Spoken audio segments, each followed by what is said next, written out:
Oikein paljon tervetuloa videon pariin. Tällä kertaa pannaan Summer Ale-nimistä olutta ja katsotaan lyhyesti tää alkuun vähän reseptiikkaa. Eli käytän tätä Brewfather-ohjelmistoa. Tää on hyvin yleinen ja laajasti käytetty ohjelma, jonka saa jopa ilmaiseksikin, mutta mulla on nyt vielä tuo premium-versio tässä on käytössä.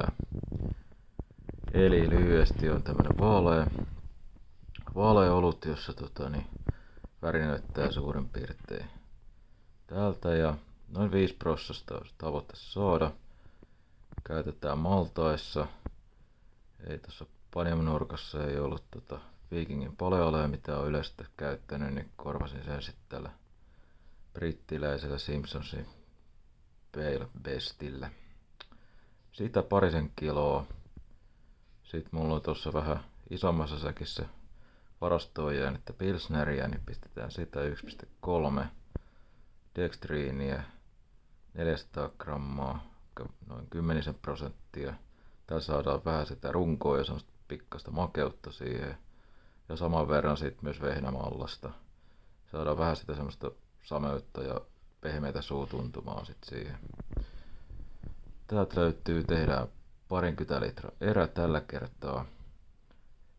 Siinä on vähän speksejä, mä en lähde niitä nyt tässä videossa sen kummemmin selittää. Tossa humalia, eli aika paljon ladataan humalaa, tehdään vähän tämmöstä trooppista kesäistä juomaa.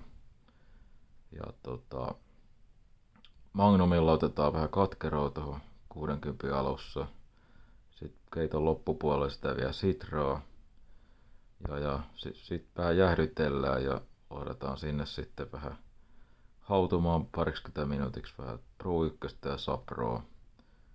Ja sit meillä on vielä kuivahumalalataus. Tuossa pikku virhe lupomaksi Brew 1 ei ole mulla noin paljon. Se on käytännössä täysin sama kuin Brew 1, mutta normi Brew 1 pitää laittaa vähän enemmän, niin toi pitää sitten säätää, eli kuivahumalat sitten laitetaan käymiseen loppuvaiheessa. Sitten jos vähän rullataan alaspäin vielä, niin pidetään veden säätöä. Eli tässä tavoitteena profiili semmonen balanced, eli tasapainossa oleva.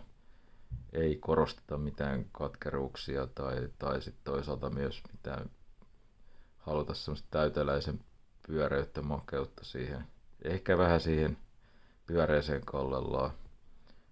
Vähän kalsiumkloridia ja ruokasuolaa, kipsiä ja maitohapolla sitten säädetään pH-kuntoon niin mäskissä kuin myös sitten tuossa huuhteluvaiheessa. Tää sitten selkeää vähän myöhemmin. Hiivana en ole itse asiassa aikaisemmin käyttänyt, mutta käytetään nyt. Eli US05 käyttänyt aikaisemmin, nyt pistetään Brew 97. Pitäisi olla aika pitkälti sama hiiva. Sen kummemmin lämpötila mäskätään 67 asteessa tunnin verran. Sitten ulosmäskäys 78 astetta. Mäskäysveden määrä ja huuhteluveden määrä ja nää näkyy tässä. Ei mitään, siirrytään seuraavaan vaiheeseen.